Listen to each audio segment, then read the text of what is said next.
এবার হাত ধরলো, তওবা করলো, পরের দিন চিন্তা করলো, আবুল আহাব চিন্তা করলো তওবা যখন নিজেই করাইছে তা যাবে না, আমি আজকে একা একা যাইবো কোরআন তেলাওয়াত শুনবো মজা করে।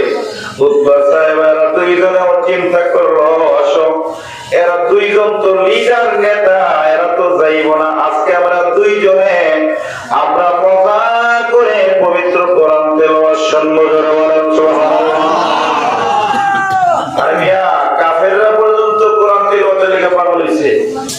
আমার দেশের কিছু মানুষ আছে এরা কোরআনের মাহফিল হইতে চায়, আছে না নাই? আপনার ওই দেশে নাই? না রে ভাই, এগুলো আমার দূরে রে ভাই, সব জায়গায় আছে আছে আছে না? তাহলে তো ওদের আছে, বলেন ঠিক না? দেখেন কাফেরের সাথে মেলে কিনা, এই আলোচনাটা এখন বুঝতে পারবেন যে কাফেরের সাথে ওই চরিত্রের সাথে মেলে কিনা, একটু মিলাই দেখবেন। পরের দিন আমার সবাই গেল নবীজি কোরআন তেলাওয়াত করে।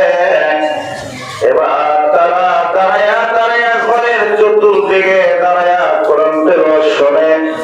শুনতে শুনতে যখন ফজর আযান হয়ে গেল, নবীজি কোরআন তেলাওয়াত বন্ধ করলো, তারা এবার রওনা হলো। এবার পথের মধ্যে তাদের সাথে একজনের সাথে আরেকজনের দেখা হয়ে গেল। আবু জাহেল আবুল আহাব কই গিয়েছিলাম বলতেছে, ভাই মনে কিছু কইল না, মুহাম্মদ কোরআন তেলাওয়াত করে অনেক মজা লাগে, স্বাদ লাগে, তাই বাড়িতে অযথা বসে না থাইকা মুহাম্মাদের কোরআন তেলাওয়াত শুনতে গিয়েছিলাম। আবু আহাব কয়, আবু জাহেল তুমি কই গিয়েছিলা?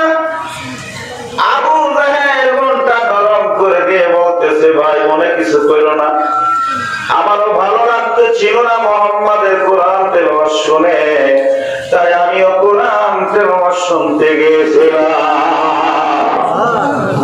ইতিমধ্যে উতবা সাহেব গল্প করতেছে, ভাই এত মজা কোরআন তেলাওয়াত, এত মজা, আমরা ভালো তরকারি খাই কই না স্বাদ কি রে, মজা কি, এরকম বলি না?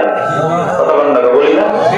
আজকে বাইরের লোক আইতেছিলাম ভাই, খুলনার পিছনে আমার কইতেছি যে সিলেটে একটা মাহফিলে গেছিলাম, গরুর গোশত দিছে খাইতে না, ভাই কইয়া লইছে যে হ্যাঁ সিলেটটা খুব ভালো না, ঠিক না বেতে? পাকের জন্য ফরিদপুর সেরা, ঠিক না বেতে? বরিশাল লোক কইলে বরিশাল আছে সকালবেলা মানে দরকার, ঠিক না বেতে? হ্যাঁ, তার মানে হলো অনেক সাত উতবা সাহেব বলতেছে, আবু জাহেল আবুল আহাব উতবা সাহেব দিকে রক্ষা করে বলে, দেখো মনে হয় তারাও কোরআন তেলাওয়াত শুনতে গিয়েছিল। উতবা সাহেব দেখে থরথর করে কাঁপতেছে আবু জাহেলকে দেখে, বলতেছে কই গিয়েছিলা? বলতেছে কোরআন তেলাওয়াত শুনতে গিয়েছিলাম। এবার বলে, না না, কোরআন তেলাওয়াত শুনতে আর যাওয়া যাবে না, আমার হাতে হাত দাও, তওবা করো, কোনদিন কোরআন তেলাওয়াত শুনতে যাইবা না, যাইবা তো না, তারপরে যেখানে কোরআনের আলোচনা হবে, যেখানে কোরআন তেলাওয়াত হবে, সেখানে তোমরা গন্ডগোল সৃষ্টি করে দিবা, তাহলে তোমাদের বিজয় হবে। নাউযুবিল্লাহ। কোরআন পাস করছে, বলছে কোরআন তেলাওয়াত শুনতে যাইবা না, তারপরে যেখানে কোরআন তেলাওয়াত হয়, যেখানে কোরআনের আলোচনা হয়, সেখানে তোমরা গন্ডগোল সৃষ্টি করবা। যেরকম নাউযুবিল্লাহ, আর যেরকম নাউযুবিল্লাহ। গন্ডগোল সৃষ্টি করা ভালো না খারাপ?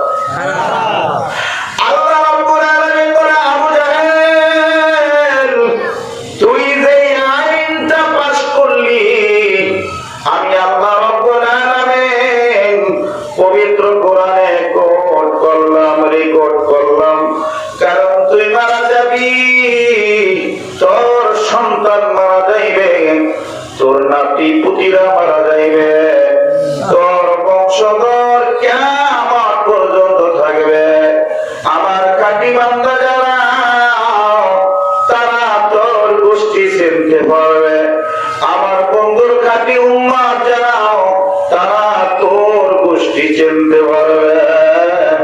আবু জাহেল রে, তুই যে আইনটা পাস করলি, আমি আল্লাহ পবিত্র কোরআনে কোট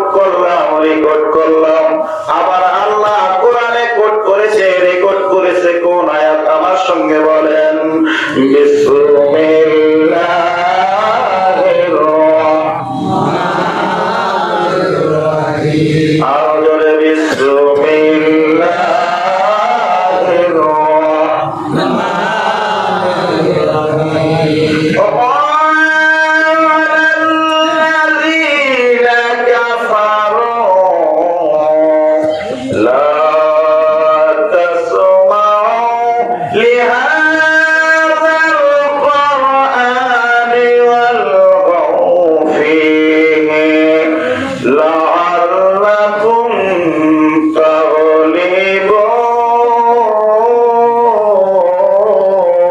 আল্লাহু আকবার। আল্লাহ বলেন, আবু জাহেল, যে আইন পাশ করেছ, ওয়াট করলাম, পবিত্র কোরআনে রেকর্ড করলাম, তুমি মারা যাইবা, সন্তান মারা যাইবে, নাতিপুতিরা মারা যাইবে, বংশধর কিয়ামত পর্যন্ত থাকবে। আমি আল্লাহর খাঁটি বান্দা, আমার বন্ধুর খাঁটি উম্মত যারা, তারা তোমার গোষ্ঠী চেনতে পারবে। এবার জবান খুলে বলেন, আবু জাহেলের গোষ্ঠী আছে না নাই? আছে